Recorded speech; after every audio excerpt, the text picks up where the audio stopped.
তার শরীর কাঁপছে, সাথে আমারও। তোমার এই অবস্থা কেমন করে হলো সুমন? ঠিক তখনই সুমনের বউ উপস্থিত হলো। আমাকে জড়িয়ে ধরে বলল, আপা আপনি কেমন আছেন, কি অবস্থা আপনার? আজ কত বছর পর আপনাকে দেখছি। আমিও তাকে জড়িয়ে ধরে বললাম, ভালো আছি আমি। আমি তাদের সাথে নর্মাল আচরণ করছি, কিন্তু সত্যি বলতে আমার বুকের দহন দেখাতে পারছি না। কেউ কাউকে না ছুঁয়েও দুইজন দুইজনকে চোখ ভরে জড়িয়ে ধরছি, দুইজনের শরীরে ঘ্রাণ নিচ্ছি। জিজ্ঞেস করেছি, তোমরা এখানে কেন?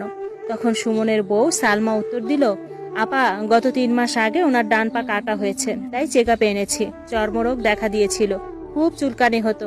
কত ডাক্তার দেখিয়েছি, কিন্তু একটুও কমেনি। সারা শরীরে ছড়িয়ে পড়ার অবস্থা হয়েছিল।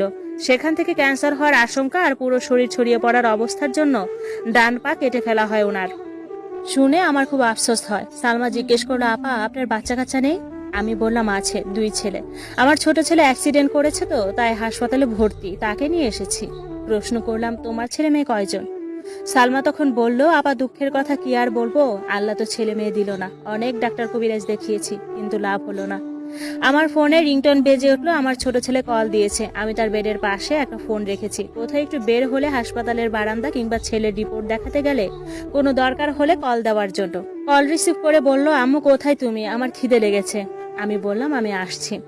সুমন নিজে থেকে বলল, নাহিদা তোমার ছেলেকে দেখতে যেতে চাই। আমি বললাম, জি অবশ্যই, আসো তোমরা। তাদের সাথে নিয়ে আমার ছেলের রুমে আসলাম। আমার ছেলেকে বললাম, সালাম দাও, তোমার একটা আংটি আঙ্কেল। ছেলে আমার সালাম দিল। সুমন আমার ছেলের মাথায় হাত রেখে বলল, কি নাম বাবা তোমার? আমার ছেলে বলল,